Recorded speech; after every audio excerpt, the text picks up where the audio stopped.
Muito boa noite, queridos alunos! Lançamento do canal da Prof. Andressa Scheibler aqui no YouTube.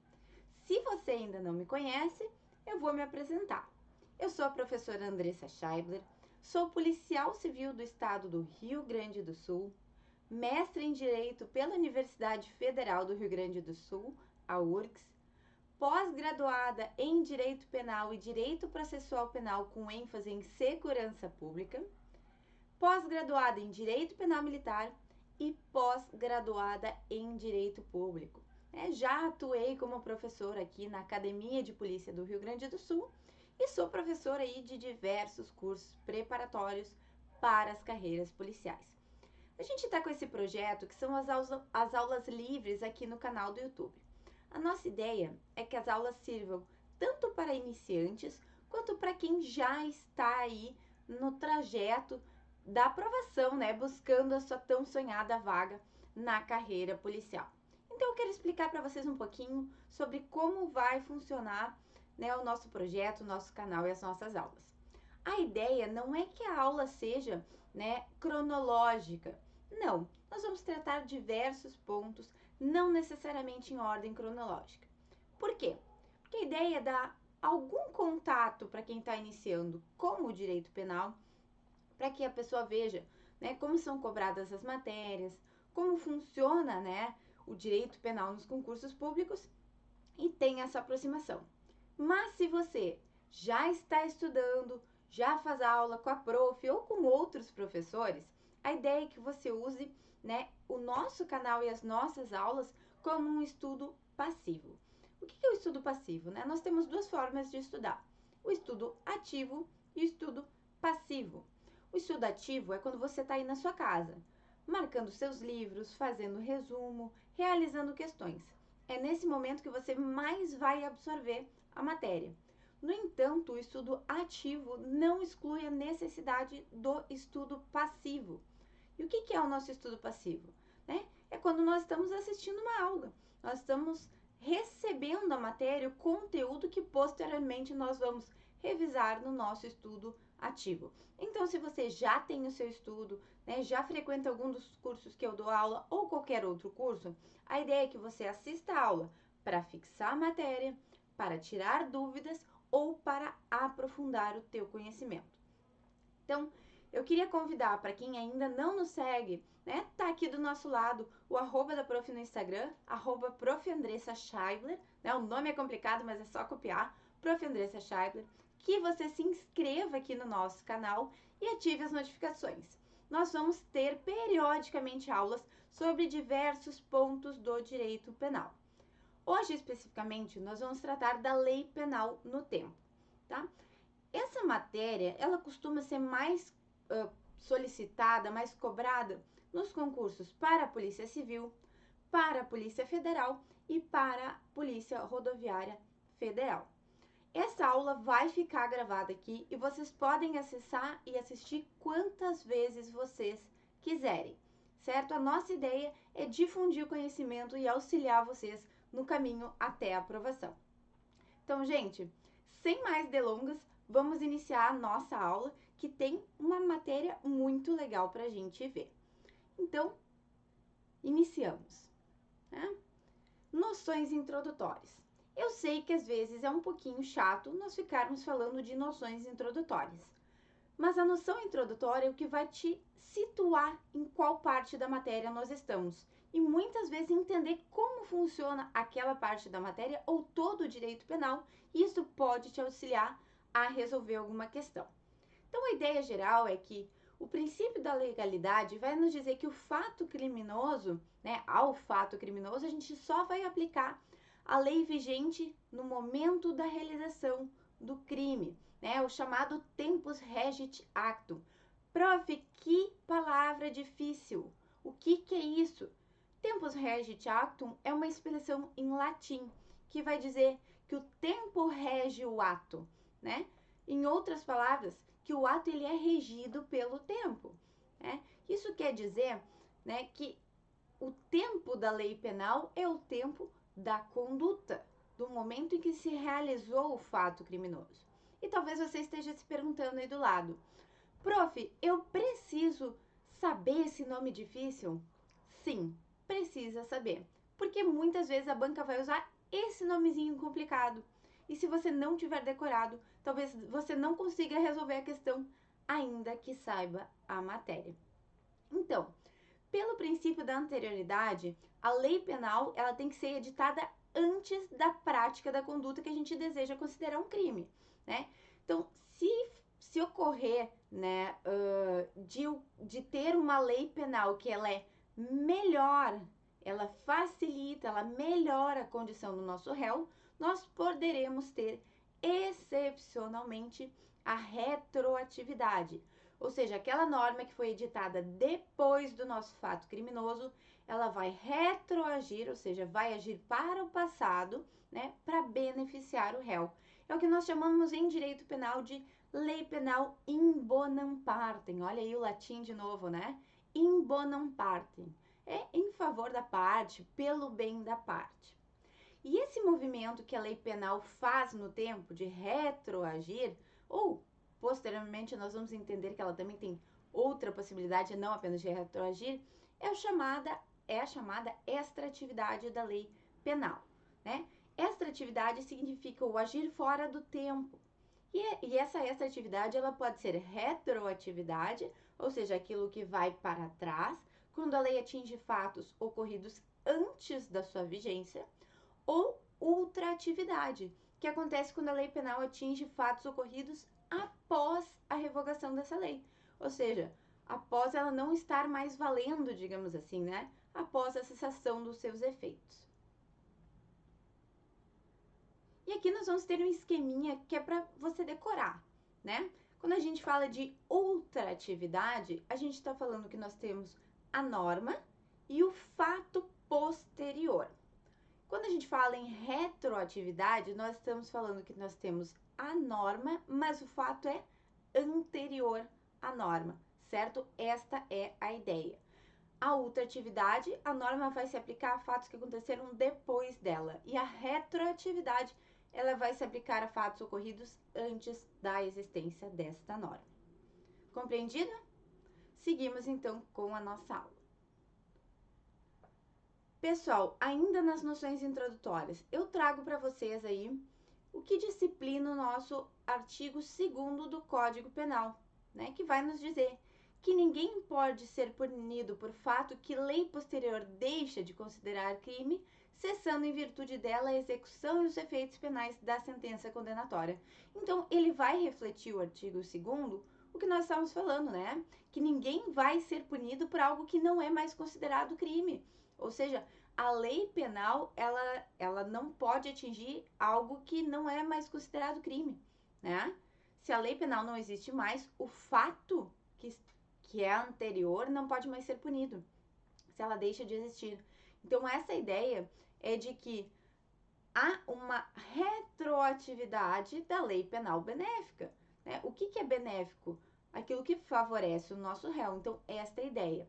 Nós vamos ter ali no parágrafo único que a lei posterior, que de qualquer modo favorece o agente, aplica-se aos fatos anteriores, ainda que decididos por sentença condenatória transitada em julgado. O que é transitado em julgado, minha gente? Transitado em julgado é aquela decisão que não cabe mais recurso, ou seja, se findou as possibilidades, né, do nosso réu de tentar mudar aquela sentença, né, de recorrer, né, de apelar para alterar aquela situação dele. Ele não tem como alterar mais aquilo. Esta é uma situação sedimentada. Então, o que o nosso parágrafo único está dizendo? Que se uma lei nova disser que aquele fato, né, que causou a punição daquele indivíduo, né, que aquele fato não vai mais ser considerado crime, ou que ele, ainda que seja considerado crime, vai ser considerado crime com uma pena menor, essa nova lei, ela tem que retroagir para auxiliar o nosso réu. Esta é a nossa ideia. E aí nós vamos entrar no nosso tempo do crime. Eu vou pedir licença para vocês, porque a prof sempre tem que dar aula tomando uma aguinha. Então vocês vão me ver aqui ao longo da nossa conversa, pegando a minha canequinha e tomando uma aguinha, enquanto nós tratamos aí dos nossos crimes. Gente, tempo do crime. Por que é importante que a gente entenda qual que é o tempo do crime? Porque muitas vezes o crime vai se suceder em diversos fatos, né? Nem sempre a conduta do agente ocorre no mesmo momento do resultado. O que é a conduta? A conduta é a ação ou omissão, né, que vai gerar um resultado. O que é o resultado? É a alteração no mundo dos fatos, a alteração eventualmente no mundo jurídico. Então imaginemos, né? Quando a gente fala de um crime de homicídio, né? Matar alguém. A ação ou omissão é pegar a faca, deixar de socorrer alguém que você tem a obrigação de socorrer. Essa é a ação ou, no caso, a omissão. E o que é o resultado? A morte. Né? Existia uma pessoa e em determinado momento aquela pessoa não existe mais, né? Ela faleceu. Esse é o resultado. Né? E muitas vezes a conduta, a facada, por exemplo, ocorre em um tempo. E a morte efetiva daquele agente acontece em outro tempo. E a partir disso, quando que a gente considera consumado esse crime, né? Quando que a gente considera que é o tempo do crime? E é por isso que nós vamos ter algumas teorias que vão nos auxiliar a entender qual que é o tempo do crime. Isso é importante, porque como a gente falou anteriormente, a lei penal, ela pode ir se alterando ao longo do tempo. Então, eventualmente, a norma era uma no momento da ação, mas ela acaba mudando quando se tem o resultado, né? Entre ação e resultado pode ocorrer uma alteração legislativa. E aí, qual norma nós vamos aplicar? É por isso que é importante que nós saibamos qual que é o tempo do crime. Por isso nós estudamos, né, a forma de interpretar o tempo do crime. E o nosso parágrafo 4º ali do Código Penal vai nos dizer que considere-se praticado o crime no momento da ação ou omissão, ainda que outro seja o momento do resultado. Em outras palavras, o tempo do crime que vai determinar qual lei penal nós vamos aplicar é o momento da ação, é o momento lá da facada, não o momento que a pessoa morre. Então imaginemos que uma pessoa, né, foi esfaqueada há 2 meses, né? E ela vem a falecer somente hoje. E neste meio tempo a lei penal se alterou, né? Qual lei penal nós iremos aplicar? Aquela que valia lá no momento da facada e não a que está valendo hoje, ainda que a pessoa só tenha vindo a falecer hoje. Certo? Seguimos então na nossa matéria. Então, a partir dessa ideia que o artigo 4º nos traz, nós vamos ter que o Código Penal adotou a chamada teoria da atividade, né? Que considera realizado o crime no momento da conduta do agente, né? Também chamada de teoria da ação, teoria da conduta, ou como nós falamos antes, tempus regit actum. Mas nós temos ainda outras 2 teorias que explicam o tempo do crime. E quais são essas teorias? Nós vamos ter a teoria do resultado, também chamada teoria do evento ou do efeito, que vai considerar o momento do crime o momento do resultado. No nosso exemplo, o momento da morte, né? E nós vamos ter também a teoria da ubiquidade. Gente, decorem esse nome. Ele é complicado, mas nada mais é do que uma teoria mista, uma teoria eclética, que vai unir as 2 outras teorias e vai dizer que tanto o momento da conduta quanto o momento do resultado podem ser considerados tempo do crime. Como nós já falamos, né? Então nós vamos ter 3 teorias. Teoria da ação, que é o momento da conduta, teoria do resultado, que é o momento do resultado, e teoria da ubiquidade, que é o momento da conduta e do resultado. Fiz um esqueminha aí para vocês decorarem quais são as teorias do momento do crime, do tempo do crime, e o que cada uma delas diz. Como isso é cobrado em prova, minha gente? Em prova, a banca tenta brincar contigo, tenta te fazer confundir, né? Ela vai dizer, por exemplo, que a teoria da ação, que considera como o tempo do crime o momento do resultado. Não, né? Nós já sabemos que teoria da ação é o momento da conduta. Conduta é a ação ou omissão, né? O momento lá da facada. Ou vai dizer para vocês que a teoria da ubiquidade, né, considera o tempo do crime como sendo o momento do resultado. Essas jogadinhas a banca costuma fazer. E se você não tá com essa matéria bem clara na sua mente, bem decorada, você acaba caindo nesse tipo de pegadinha. Então, ajude a memorizar, escrevendo no seu caderno, faça post-its, faça esqueminhas que auxiliem você a visualizar essa diferença, certo? Pega aí, faz um print aí da página da prof e coloca lá no quarto, que isso vai auxiliar muito vocês. E aí nós temos, né, reforçando que no Brasil nós temos aí o nosso Brasilzão bonito com bandeira, nós adotamos a teoria da ação. Vocês precisam saber, a teoria adotada pelo Brasil é a teoria da ação. Seguimos então na nossa matéria, avançando mais um pouquinho, ainda sobre o tempo do crime. Né? Pelo princípio da congruência, também chamado princípio da coincidência ou simultaneidade, todos os elementos do crime, né, devem estar presentes no momento da conduta. Como assim elementos do crime? Nós teremos com certeza uma aula para falar sobre os elementos do crime, porque a prof adora essa parte da matéria, certo? Mas a gente precisa entender que crime não é só a conduta, né? Nós temos uma forma de entender o crime no direito brasileiro. Por quê? Porque nem sempre que nós praticamos a ação que está descrita lá no tipo penal, no nosso Código Penal, nós estamos cometendo efetivamente um crime, né? Então, por exemplo, é crime matar alguém? Você aí em casa pode estar dizendo sim. Em tese, sim. Mas a resposta adequada para essa pergunta é: depende. O que torna matar alguém um crime? As circunstâncias em que ocorreu esse crime, as circunstâncias que causaram este crime.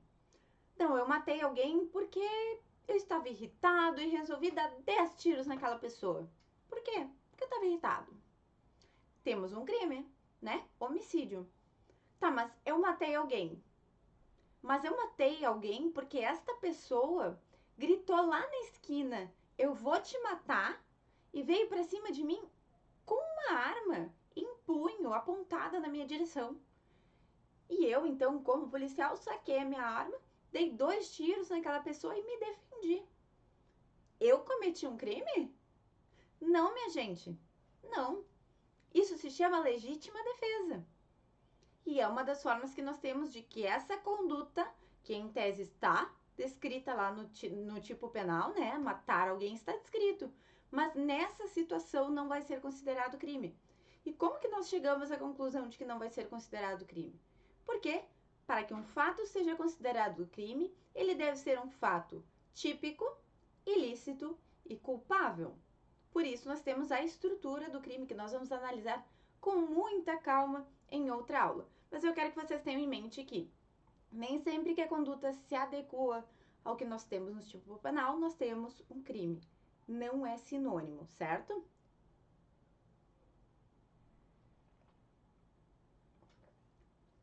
E vamos lá, seguimos água e água da prof, né?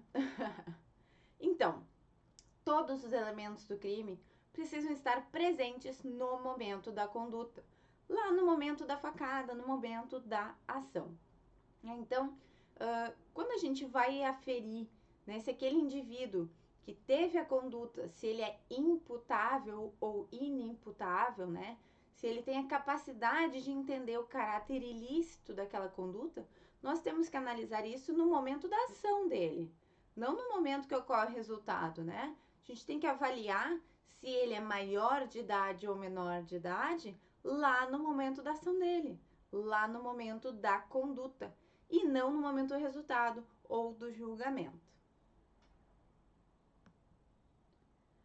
Então, aí nós temos uma questão de prova, minha gente. Vamos analisar como são cobradas essas matérias que nós estamos avaliando aí, estudando nas nossas provas. Então, nós temos lá uma questão de 2024, questão novinha, que vai nos dizer: no ano de 2020, durante a pandemia do Covid-19, após uma briga por prioridade na vacinação, Caio disparou 3 tiros com uma arma de fogo na direção de Tício, que foi foi atingido e levado ao hospital por transeuntes. Entretanto, após ficar em coma induzido por 30 dias, Tício veio a falecer em decorrência dos ferimentos causados por Caio. No dia da briga, Caio tinha 17 anos, 11 meses e 26 dias de idade, enquanto Tício tinha 69 anos, 11 meses e 26 dias de idade. Com base nos dados narrados, pode-se afirmar corretamente que... Tá, minha gente, vamos entender primeiro, tá? Por que nós temos essas datas, né? 17 anos, 11 meses e 26 dias. O que a banca quer te dizer com isso é que ele era menor de 18 anos ao momento da ação. Essa é a ideia, né? Quando ele fala sobre a idade do Tício, né? 69 anos, enfim, ele está considerando, né, que você pode vir a ter que analisar alguma majorante, alguma causa de aumento de pena, né? Essa é a ideia, alguma agravante genérica ou específica do crime. Isso nós não vamos trabalhar agora como funciona, certo? Em outra aula nós vamos analisar, mas a ideia é, vocês têm que saber qual lei nós vamos aplicar e de que forma nós vamos aplicar esta norma, tá? Então analisem um pouquinho a questão aí, enquanto a prof vai tomar sua aguinha.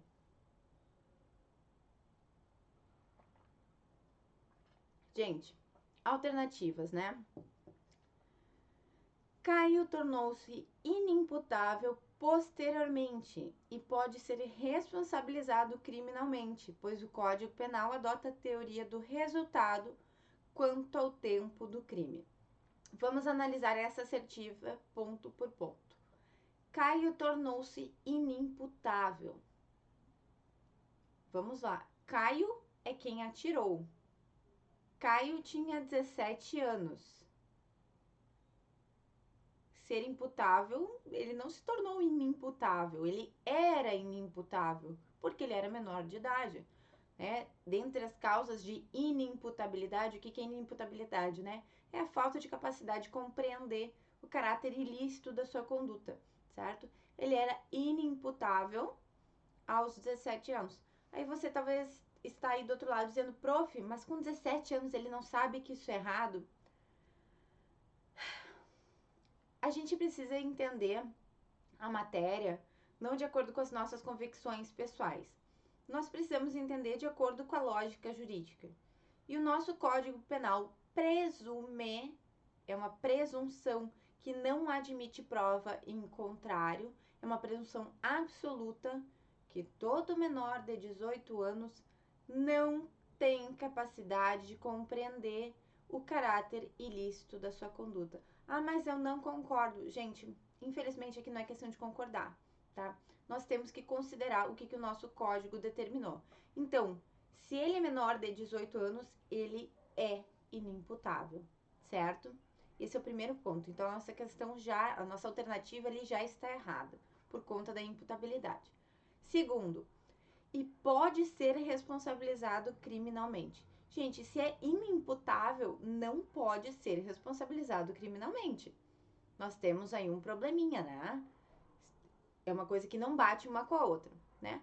Pois o Código Penal adota a teoria do resultado quanto ao tempo do crime. Gente, tudo errado, né? O nosso Código Penal, no Brasil, nós adotamos a teoria da ação, tempus regit actum, né? Totalmente errada a nossa alternativa. A alternativa B. Caio praticou o crime de homicídio extemporâneo, pois o Código Penal adota a teoria da ubiquidade quanto ao tempo do crime. Confuso, né? O que seria um homicídio extemporâneo? Não vamos entrar nesse mérito, mas o Código Penal adota a teoria da ubiquidade. Nós já sabemos que não, né? A teoria da atividade. C. Caio é considerado inimputável quanto ao fato narrado, pois a legislação adota a teoria da atividade relativamente ao tempo do crime. Perfeito, ele era inimputável porque a data do crime ele era menor de idade. A assertiva D, né? Vamos continuar analisando. Caio tornou-se imputável, é verdade, após os 18 anos ele se torna imputável, né? Então se tornou imputável posteriormente e pode ser responsabilizado pelo crime de homicídio. uma vez que o Código Penal adota a teoria da ultratividade quanto ao tempo do crime. Gente, não, a teoria da atividade. E se ele não era imputável ao tempo do crime, ele não pode ser responsabilizado criminalmente.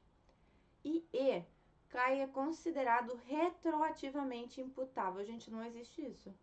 Imputabilidade é no momento da ação. Não existe imputabilidade retroativa. Bobagem, tá? É tentar confundir o nosso candidato com termos. Portanto, já sabemos ali que a nossa alternativa correta é a D. Vamos seguir aí na nossa matéria mais um pouquinho.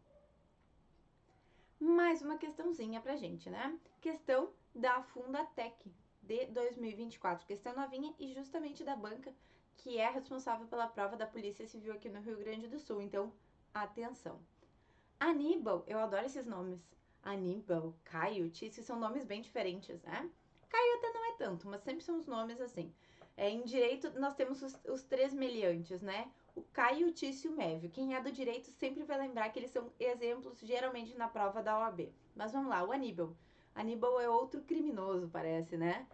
Aníbal adquiriu... Desculpa aí se tem algum aluno Aníbal, tá? Não é preconceito da prof, é a questão. Aníbal adquiriu uma arma de fogo na data de 10 de janeiro de 2023. Ó, datas. Quando tiver data em prova, circula.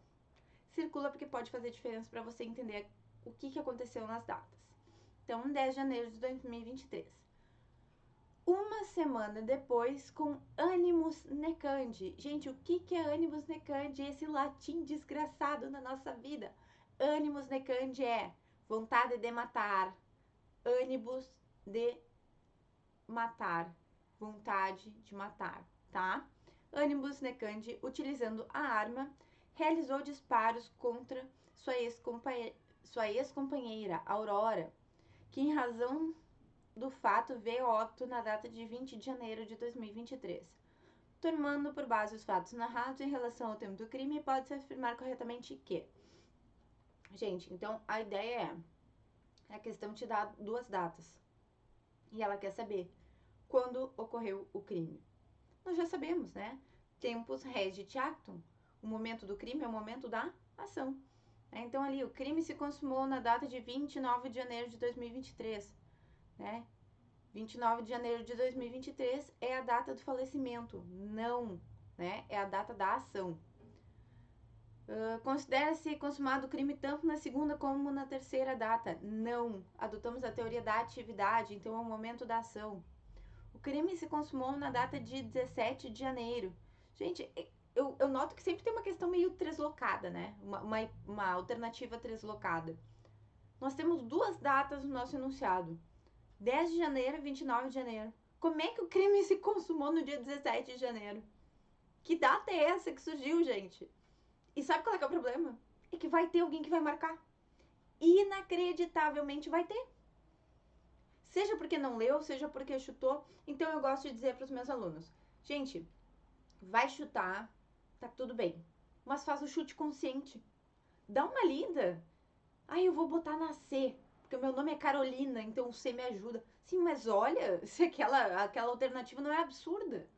Porque às vezes aquela lá que é a letra do teu nome pode ser absurda. Ai, prof, mas eu me chamo Zuleika, é com Z. Não vai ter. Tudo bem, mas lê se não é uma alternativa absurda, tá? Essa é a nossa ideia. Então, 17 de janeiro não tem nada a ver. O crime se consumou na data de 10 de janeiro. Isso aí, minha gente, 10 de janeiro de 2023 é a data que realmente ocorreu o crime. Mas leiam com calma, porque daqui a pouco a banca pode alterar o ano ali. E tu na corrida marca errado. Então, olha todas as alternativas. E na E, não é possível determinar o tempo do crime no caso concreto. Nada a ver, outra alternativa que não tem pé nem cabeça, né? É óbvio que nós conseguimos determinar o tempo e ele é justamente, né, na data do 10 de janeiro de 2023, certo? Então, seguimos para nossa próxima questão. Então, minha gente, essa questão aqui, ela é de atenção. Então, eu quero trazer para vocês para nós nos atentarmos, certo?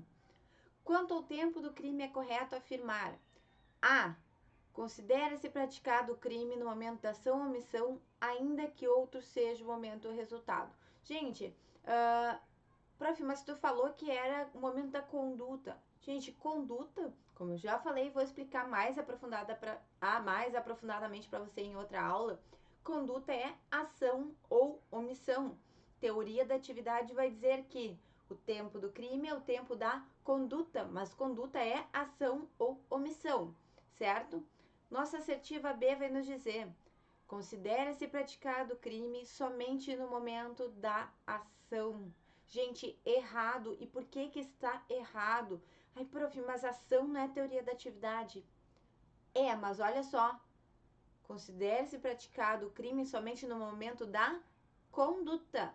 Somente no momento da ação nós estamos excluindo a omissão. E conduta é ação ou omissão. Então, nós temos mais uma possibilidade, é ação ou omissão. E é por isso que está errada essa alternativa. Então, tem que se ligar. Alternativa C.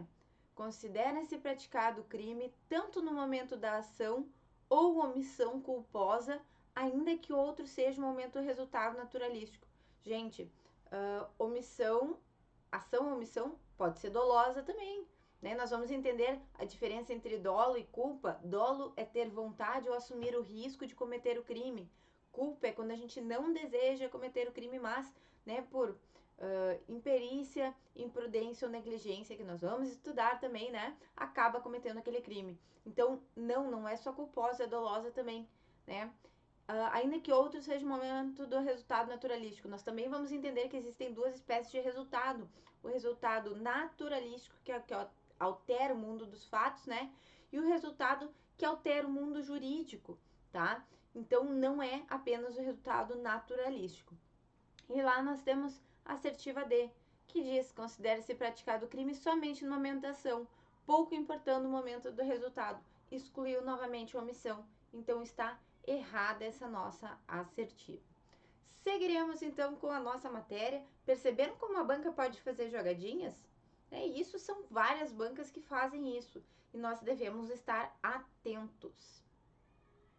Gente, crime continuado e crime permanente.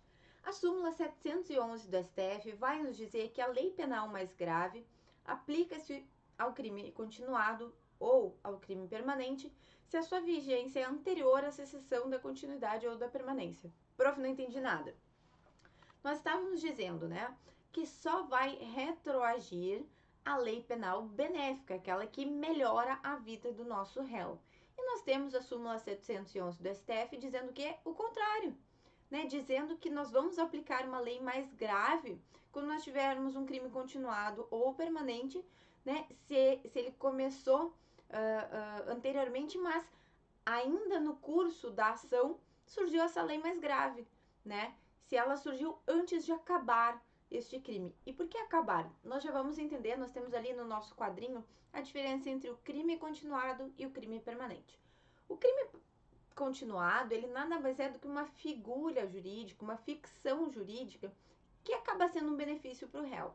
Por quê? Porque ele vai dizer que quando um indivíduo pratica diversos crimes de mesma espécie, né, na mesma circunstância, de tempo, de local e de modus operandi, nós vamos entender os demais crimes como sendo a continuidade do primeiro. Então imaginem que um indivíduo, né, todos os dias comete furtos contra mulheres sozinhas à noite numa determinada rua da cidade, né?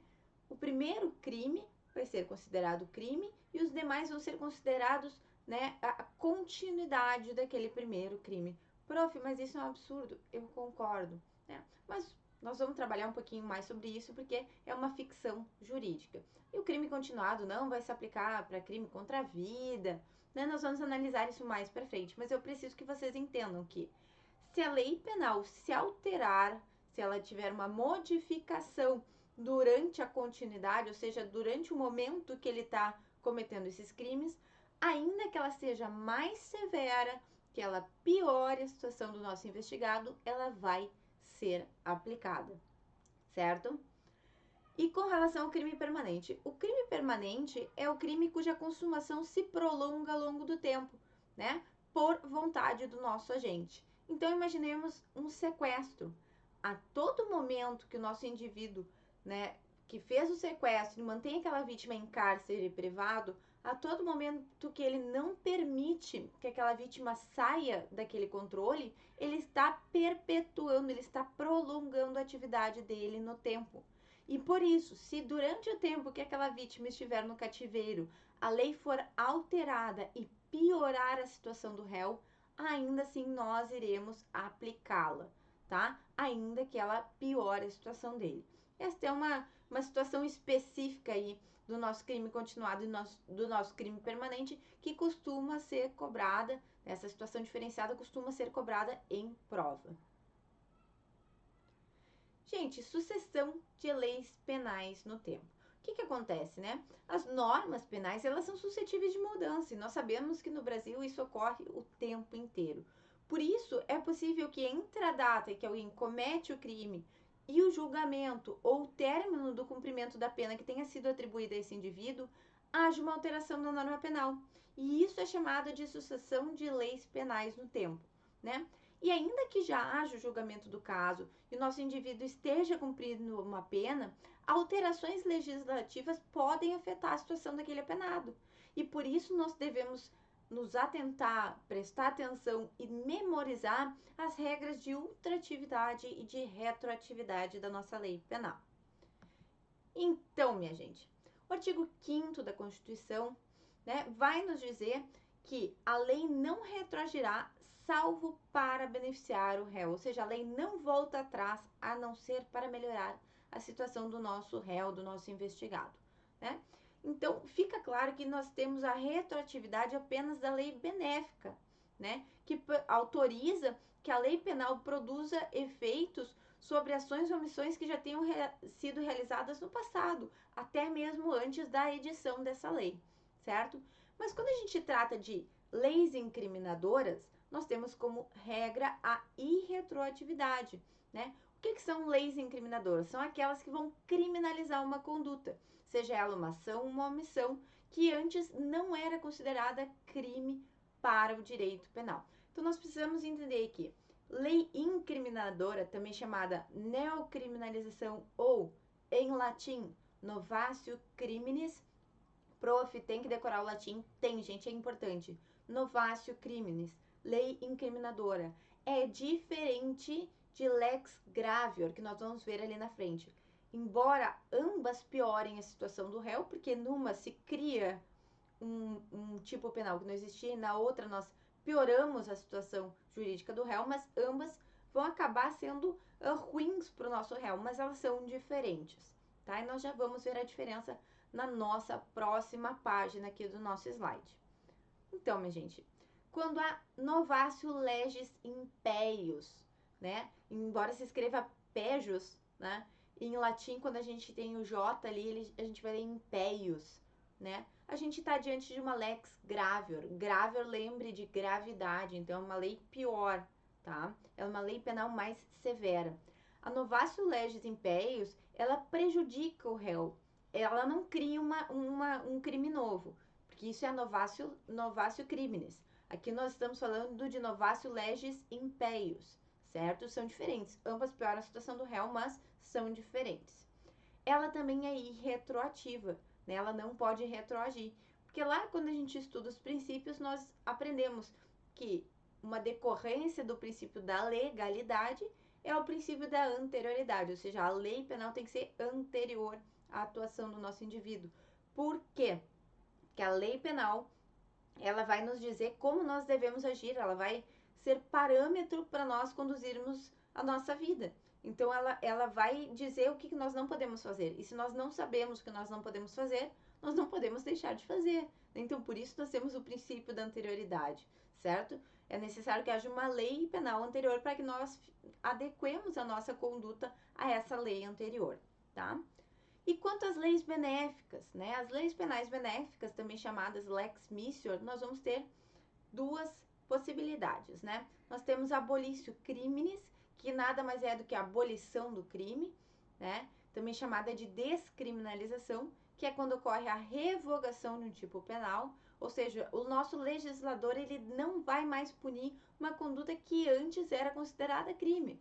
Por quê? porque se entendeu que o direito penal não deve mais intervir naquela situação. Então, vamos dar um exemplo de abolício crimes, né? Crime de adultério. É crime ser adúltero? Aí, prof, eu conheço vários adúlteros. Sim, e ninguém tá preso? É verdade. Porque hoje não é crime. Mas até 2006, acreditem ou não, era crime ser adúltero. Prof, mas em 2006 haviam pessoas que eram adúlteras e não eram presas. Sim, né? A norma ela já não vinha mais sendo utilizada, mas ela existia no mundo. Agora teve abolição, o legislador retirou do nosso Código Penal, não é mais crime.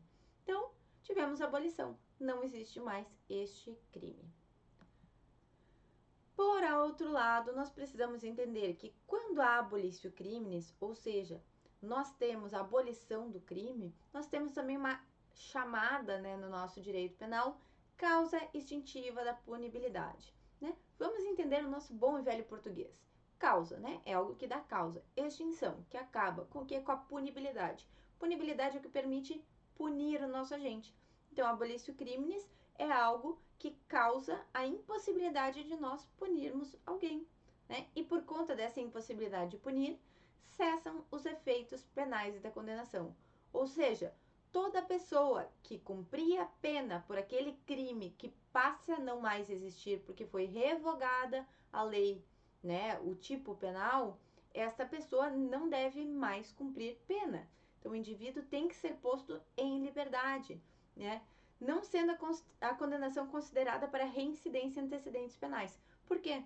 Porque se aquela lei deixou de considerar aquilo crime, a gente não pode dizer que ele é reincidente, porque reincidente é quando a gente pratica mais de uma vez crimes. Se não é mais crime, como seremos reincidentes, né? Seria até ilógico.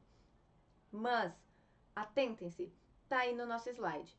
Os efeitos extrapenais, ou seja, aquilo que não é do direito penal, né? Os efeitos extrapenais da condenação, como são o dever de indenizar o dano, a perda dos instrumentos do crime, a perda do produto do crime ou a perda do proveito do crime, eles seguem existindo, mesmo que não haja mais o crime, mesmo que haja descriminalização da conduta, né? Esses efeitos extrapenais vão persistir, ainda que aquele indivíduo não vá mais estar preso, não vá mais cumprir a pena dele. E, por sua vez, nós temos a novatio legis in melius, né? Melius, lembra? Melhor, né? Novatio é o que é novo. Então, a nova lei que é melhor, né? É a lei que, de qualquer forma, beneficia o réu. E conforme o artigo 2º, parágrafo único do Código Penal, ela vai retroagir. Ela vai atingir fatos do passado, independentemente da coisa julgada. Coisa julgada, o que é isso, prof? Coisa julgada é o que acontece depois do trânsito em julgado, né? Depois que nós não temos mais a possibilidade de recorrer da decisão, nós entendemos que aquela situação jurídica é uma coisa julgada, é algo que não se altera, né? Que é imutável. E nisso, nós vamos ter então que a norma penal benéfica, ela vai ser aplicada mesmo que o nosso agente tenha sido condenado. Então, pouco interessa se ele está cumprindo pena, se ele já foi sentenciado, isso não interessa. Essa lei vai ter que ser aplicada. Prof, como acontece quando ele está preso, né? Como é que essa lei penal é aplicada, né? O juiz lá da execução, né? Nós temos aí a lei de execuções penais, ela vai dizer que o juiz de execução penal ele é responsável por fazer essa aplicação e determinar a soltura desse nosso indivíduo. E aí nós temos aí o que são consideradas novatio legis in melius, né? Novatio legis in melius é a lei nova que diminui a pena, que afasta uma qualificadora, uma agravante, uma majorante. É uma lei que afasta a vedação ou obstáculo aos benefícios penais, ou a lei que cria atenuantes ou minorantes. E, portanto, tem que ser aplicada aí ao nosso indivíduo. E agora vamos tratar um pouquinho da lei temporária. O que é a lei temporária? A lei temporária, que também é chamada de lei temporária em sentido estrito, é aquela que cria para um prazo determinado, né, uma conduta que vai ser criminalizada. Ou seja, durante aquele período específico, aquela conduta vai ser considerada crime. No entanto, passado aquele período, né, aquela conduta não será mais crime. E esse é o caso que nós temos na Lei 13.284 de 2016, que criava tipos penais, ou seja, criava crimes específicos para a proteção do patrimônio material e imaterial das entidades organizadoras dos Jogos Olímpicos de 2016, cuja vigência aconteceu até 31 de 12 de 2016. Ou seja, nós estávamos fazendo uma proteção daqueles órgãos que estavam fazendo os Jogos Olímpicos de 2016. Passou as Olimpíadas, aquelas condutas são indiferentes penais, não fazem mais diferença, né, pro direito penal. E nós vamos ter também a lei excepcional. Gente, o que é a lei excepcional? A lei excepcional, também chamada lei temporária em sentido amplo, lei temporária, sentido estrito, lei excepcional, sentido amplo, tá? É aquela que é editada em razão de um evento transitório, né? Enquanto a lei temporária é para um lapso temporal, um tempo específico, a lei excepcional é para um evento transitório. E o que é um evento transitório? Pode ser um estado de guerra, pode ser uma calamidade ou qualquer outra necessidade estatal. E eu quero trazer para vocês, além do exemplo que nós já temos no nosso slide, um exemplo aqui do Rio Grande do Sul. Para quem vai fazer prova no Rio Grande do Sul para a Polícia Civil, nós tivemos uma situação excepcional em maio de 2024, as enchentes. Então, imaginem vocês, né, que nós poderíamos criar uma lei penal específica para aquele momento que criasse um tipo penal de furtar botes. Por quê? Né? Porque naquela época nós estávamos precisando muito de botes para tirar as pessoas que estavam ilhadas nas suas residências. Né? Pessoas que estavam quase à beira da morte, com a água dos rios subindo, com a água da enchente subindo, e essas pessoas, né, precisavam ser retiradas da sua residência. No entanto, estava acontecendo que muitas pessoas que já estavam nos botes, elas eram, digamos assim, assaltadas em cima do bote, né, por criminosos, porque não é porque a situação é de calamidade que a pessoa deixe de ser criminosa e vira um bom cidadão, não é assim que acontece. Essas pessoas queriam salvar-se e pouco importava quem estava no bote. Eles determinavam que as pessoas descessem e pegavam os botes para salvar a si mesmos e deixavam lá mulheres e crianças à mercê da própria sorte. Então nós poderíamos ter eventualmente criado um crime de furtar botes e que a pena fosse super aumentada. Poderíamos? Poderíamos. E essa lei ia valer para sempre? Não, porque esse é um crime que não acontece sempre na sociedade, né? Ninguém sai roubando botes por aí, né, minha gente? Então, qual é que é a nossa ideia? Criar um tipo penal para proteger aquele momento específico. E nesse sentido, nós temos como exemplo, né, que já é sedimentado aí na nossa história, que são os crimes militares em tempo de guerra. Por quê? Porque esses tipos penais que estão lá entre o artigo 355 e o artigo 408 do Código Penal Militar, essas condutas, elas só são crime em tempo de guerra. Quando não há guerra, quando nós estamos em tempo de paz, esses crimes ou eles são fatos atípicos, ou seja, não há tipicidade, não são considerados crime, ou eventualmente são crimes diversos daqueles ali previstos, com penas menores, enfim. Essa é a ideia. O que determina a existência daqueles crimes é a situação de guerra, é o tempo de guerra. E o que é comum entre a lei penal temporária e a lei penal excepcional? Elas têm duas características em comum. A primeira delas vai ser a autorrevogabilidade, ou seja, ambas as modalidades de leis se consideram revogadas com o fim do lapso temporal. Vamos entender, né? Quando nós temos lei temporária, que é por um prazo fixo, né? Durante aquele tempo, aquela conduta é considerada crime. E quando nós estamos falando de lei excepcional, enquanto durar aquela situação de anormalidade, seja ela guerra, seja ela enchente ou qualquer outro período, enquanto durar aquela situação de anormalidade, será considerado crime. Passou o tempo fixado em lei, passou a situação de anormalidade, não precisa surgir uma lei nova para revogar esta lei temporária ou esta lei excepcional. ambas irão se autorrevogar, automaticamente elas perdem os seus efeitos. Por outro lado, ambas também terão ultraatividade. O que isso quer dizer? Que elas não se sujeitam a abolício criminis. Em outras palavras, ainda que elas se autorrevoguem, por deixar de ser crime aquela conduta após aquele período, não significa, né, que os crimes ali serão abolidos. Não. Os crimes que foram cometidos durante a vigência tanto da lei temporária quanto da lei excepcional ainda serão punidos, porque os fatos que foram cometidos naquele momento eram considerados crimes e não vai haver abolício crimes, né? Então, essa é a regra para ambas as normas. E vamos ver como que isso vai funcionar nas nossas provas. Gente, ano 2023. Quanto à lei excepcional ou temporária, nos termos do Código Penal, assinale a alternativa correta. Mesmo após a sua revogação, a lei excepcional ou temporária se aplica a fatos ocorridos durante a sua vigência. Mesmo após a sua revogação, a lei excepcional ou temporária se aplica a fatos ocorridos durante a sua vigência. Correto, né? Isso aí que nós dissemos, mesmo que ela tenha sido revogada porque ela se autorrevoga, ela vai ser aplicada.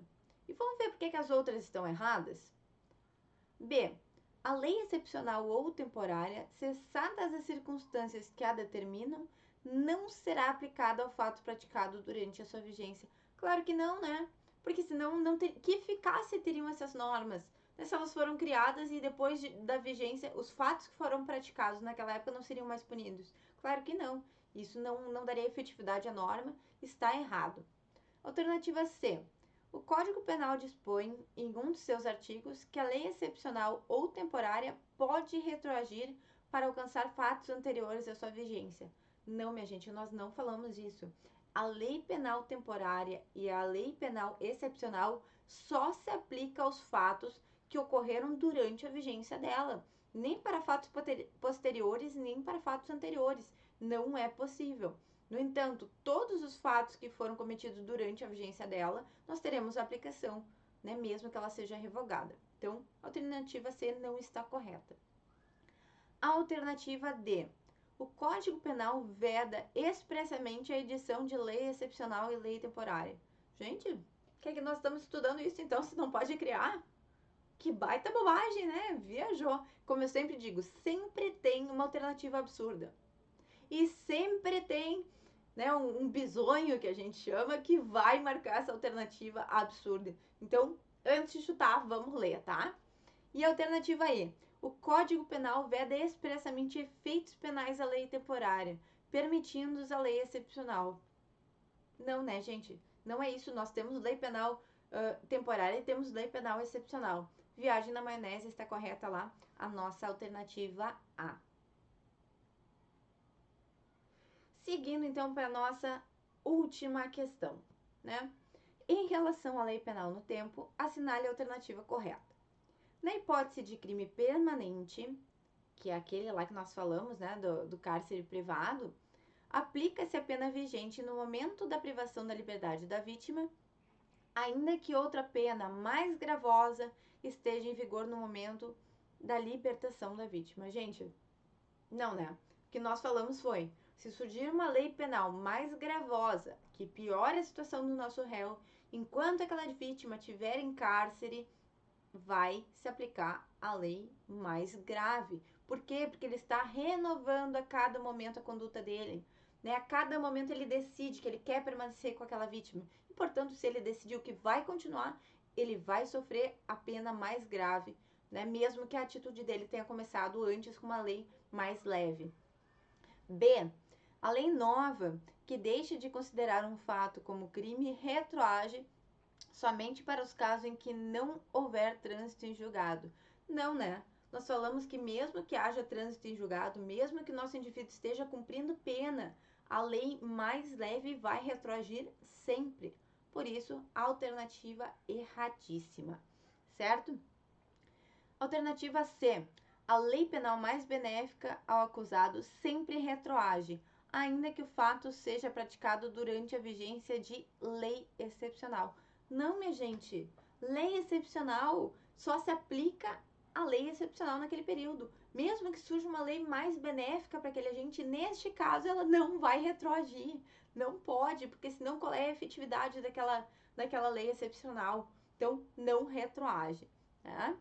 E vamos lá na última. É vedada a combinação de leis penais, ainda que a combinação seja mais favorável ao réu.